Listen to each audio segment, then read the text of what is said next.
안녕하세요. 바람영혼 수선실 대표 상담사입니다. 배우자의 외도를 겪고 나면 내 스스로의 감정을 억누르게 되며 배우자의 눈물과 미안하다는 말을 받아들이고 싶은 유혹이 커집니다. 배우자가 후회하는 모습을 보며 이번 한 번만 믿어보자고 다짐하는 순간도 찾아오죠. 하지만 그 선택이 과연 올바른 길일까요? 상처를 재빨리 덮는 용서는 마치 부러진 뼈를 제대로 맞추지 않고 붕대로만 감싸는 것과 같은데요.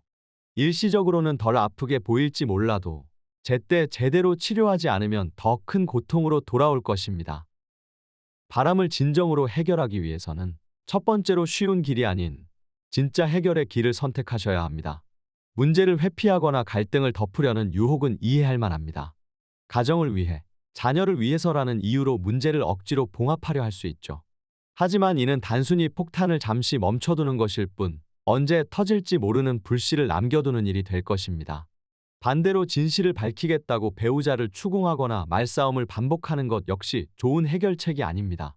이는 오히려 상대의 말에 의존함으로써 배우자가 칼자루를 쥐고 지배하게 만들어 진정성 있는 답변을 기대하기 어렵기 때문인데요.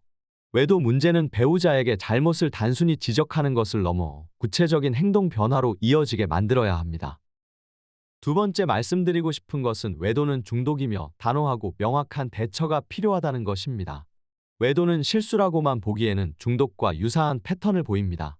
중독자의 특징은 잘못을 인지하고 후회하면서도 똑같은 행동을 반복한다는 데 있습니다. 이를 방치하거나 어설프게 용서하면 재발 가능성은 더 높아질 뿐이죠.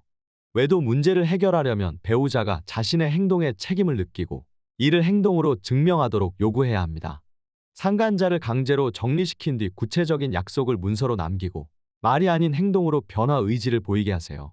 예를 들어 상황에 따라 양가 부모를 증인으로 세워 반성을 이끌어내는 것도 한 가지 방법이 될 수 있습니다. 세 번째로 실질적인 요구로 행동을 이끌어내셔야만 합니다.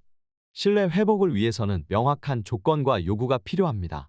배우자의 막연한 말을 믿기에는 다시 상처받을 가능성이 크기 때문인데요. 예를 들어 남편을 상간자 소송이나 응징에 협조하게 만들거나 압박을 취해 재산 명의를 이전하거나 공정한 재산 분배를 강요하고 화상통화를 걸었을 때 받을 것과 동시에 실시간으로 위치를 공유하며 필요한 경우 휴대폰 포렌식 복구와 핸드폰을 강제로 오픈하게 하고 관련 여성과의 모든 연락을 강제로 정리하게 만들고 남녀 혼성 모임을 금지시키는 등 적절한 조치들이 뒤따라야 합니다. 이런 요구는 단순히 신뢰를 회복하는 조건이 아니라 외도의 환경을 원천적으로 차단하는 실질적인 방법인데요. 배우자가 진정으로 관계를 회복하고자 한다면 이러한 요구도 적극적으로 받아들여야만 합니다. 네 번째로 관리가 이루어졌다면 충동 조절 또는 성중독 치료를 받아야 합니다. 외도는 단순히 관계의 문제가 아닙니다.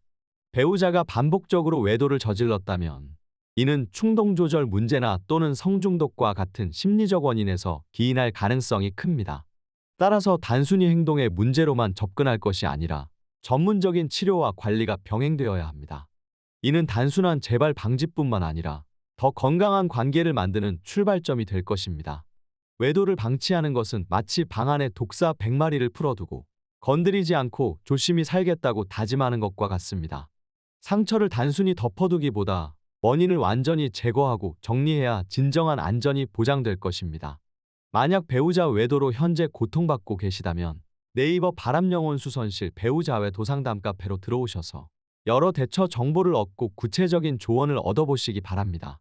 오늘은 이상으로 영상을 마치도록 하겠습니다. 시청해주셔서 감사드립니다.